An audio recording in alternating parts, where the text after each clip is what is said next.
What's up, man? Bienvenue sur la chaîne, frérot. Tu connais mon gars, aujourd'hui, si tu ne sais pas, c'était le tirage au sort de la Coupe du Monde 2022 au Qatar.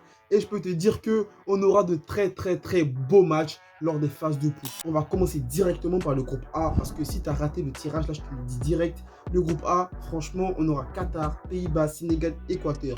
Et moi, dans ce groupe-là, bah voilà, hein, je vais supporter le Sénégal. Le Sénégal, je pense qu'il y a moyen pour le Sénégal de se qualifier parce que sur le papier, le Sénégal est supérieur à l'Équateur et au Qatar. Mais après, voilà, comme on dit, compétition avec des nations, on ne sait jamais ce qui peut se passer. Une équipe peut totalement choquer tout le monde. Pourquoi pas le Qatar? Pourquoi pas le pays organisateur? Donc en gros, mais le groupe A, quand même, le Sénégal est dans un bon groupe et dans un groupe où ils peuvent potentiellement se qualifier. Le groupe B, on aura Angleterre, États-Unis, Iran, Écosse. Non, Angleterre, États-Unis, Iran, ou soit l'Écosse, soit le Pays de Galles, ou soit l'Ukraine. Et franchement, ce groupe-là, pour l'Angleterre, je pense qu'il y a moyen pour l'Angleterre de terminer premier et de se qualifier sans problème. En plus, l'Angleterre, ils sont finalistes de la dernière compétition, là, l'Euro.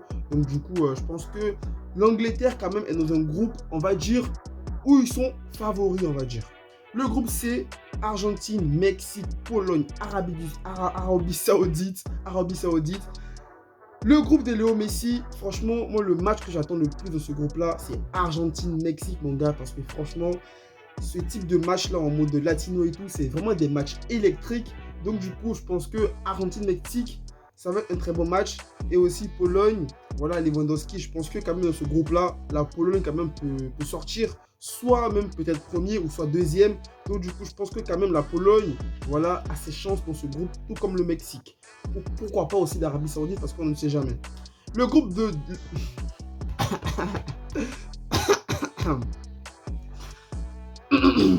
Le groupe D, France, Danemark, Tunisie, ou soit le Pérou, ou soit l'Australie, ou soit les Émirats Arabes Unis.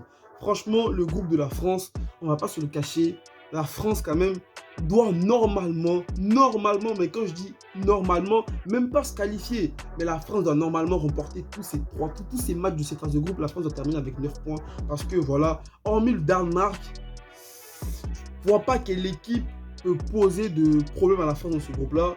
Mais on aura un match aussi qui va être très intéressant. France-Tunisie.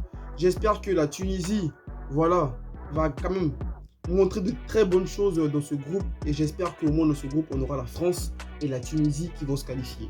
Dans le groupe E, on aura Espagne, Allemagne, Japon, soit Costa Rica ou Nouvelle-Zélande. Et franchement, bon voilà, hein, Espagne, Allemagne, normalement, ces deux équipes-là doivent passer normalement sans problème. Mais bon, on ne sait jamais le Japon. Pourquoi pas le Japon?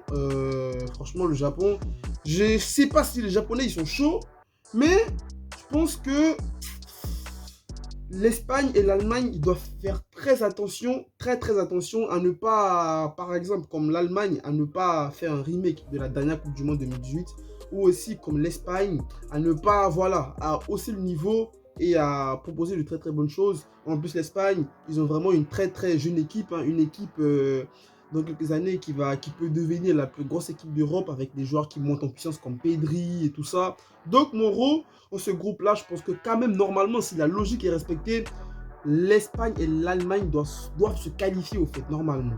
Le groupe F, Belgique, Croatie, Maroc, Canada. Alors là, dans ce groupe-là, le Maroc a quand même ses chances de se qualifier. A quand même on va dire, de grandes chances en fait, de se qualifier, parce que c'est vrai qu'il y a la Belgique, il y a la Croatie, il y a le Canada.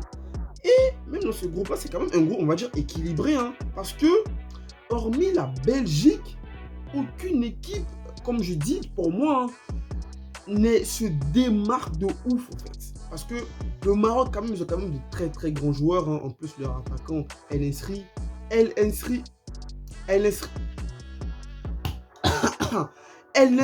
voilà, El Nesri, il est chaud. Donc, je pense que avec des joueurs comme El Nesri, Hakimi et Soufiane Boufal, le Maroc, quand même, a ses chances de potentiellement terminer deuxième dans ce groupe. Et je pense que ça va être quand même chaud pour le Maroc. Mais bon, j'espère que les frères marocains ils vont passer. Alors, le groupe Brésil, Suisse, Serbie, Cameroun. Alors, dans ce groupe-là, c'est vraiment un groupe qui va être chaud pour le Cameroun, parce que le Brésil, la Suisse, la Serbie et le Cameroun. Est-ce que le Cameroun peut passer face à ses adversaires? Autant je dirais oui. Je dirais oui parce que moi je pense que le Cameroun a appris de ses erreurs qu'ils ont fait face à l'Algérie. Le manque d'envie qu'ils ont montré, je ne pense pas qu'ils peuvent aller comme ça à la Coupe du Monde. Et je pense que quand même la Coupe du Monde, c'est, on va dire, c'est la fin de l'année 2022.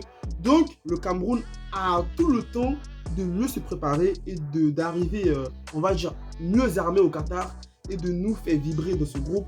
Mais quand même, je dirais que le Cameroun, pour la deuxième place, ça va être chaud, ça va être chaud, ça va être chaud. Mais bon, on ne sait jamais, mon gars, on ne sait jamais, on ne sait jamais. Le groupe H, Portugal, Uruguay, Corée du Sud, Ghana. Déjà, il y a un match que j'ai grave envie de voir dans ce groupe-là, c'est Uruguay-Ghana, parce que les frérots ghanéens, voilà, je pense qu'ils ont toujours la haine de la main de Suarez lors de la Coupe du Monde 2010. Ensuite, Asamoah Gyan, il a tiré sur le poteau et tout, le penalty qui a suivi. Donc, Uruguay-Ghana, ça va être vraiment un match, on va dire, très très palpitant. Ensuite, après, il y a Portugal, Uruguay, Corée du Sud. Moi, je pense que pour Cristiano Ronaldo, le Portugal, normalement, doit se qualifier. Soit terminer premier, ou soit terminer, on va dire, deuxième. Mais bon, pour le Ghana dans ce groupe, ça va être vraiment compliqué, parce que le Ghana, franchement, ils n'ont pas de joueur, comme on dit, qui peut faire peur à l'adversaire, en fait. Hormis Thomas Partey, en plus, c'est un milieu de terrain. Je vois pas le Ghana aller loin. Mais bon, comme on dit, on ne sait jamais. Le Ghana, à la plupart des Coupes du Monde où ils ont participé, ils ont eu, je sais pas, un boost dans leur mental. Et à chaque fois qu'ils sont en Coupe du Monde, le Ghana, il propose de très bonnes choses. Et en plus, le Ghana en Coupe du Monde, je pense que le Ghana en Coupe du Monde, franchement, c'est une équipe qui fait peur. Et c'est une équipe et une histoire avec la Coupe du Monde. Donc du coup, il faut faire attention à l'équipe ghanéenne. Donc voilà les héros, c'était les différents groupes de cette Coupe du Monde au Qatar. Et bon, là, pour mes favoris de la Coupe du Monde, moi je pense que le Pays-Bas, pour moi, ils sont favoris. L'Angleterre est favori. L'Argentine est favori. La France est favori. Espagne, Allemagne, ils sont favoris. La Belgique, non, je pense pas. Le Brésil, lui, ils sont favoris. Le Portugal aussi est favori. Et les autres, pour moi, c'est des outsiders, mon gars. Donc voilà, frérot, c'était tout pour le résumé des tirages au sort de la prochaine Coupe du Monde au Qatar 2022. C'est ce, mon gars. Prends soin de toi, tout simplement. Prends soin de ta famille, tout simplement. Pas mon gros. Reste toujours positif. Arrête, mon gars, ensemble. Allez, peace.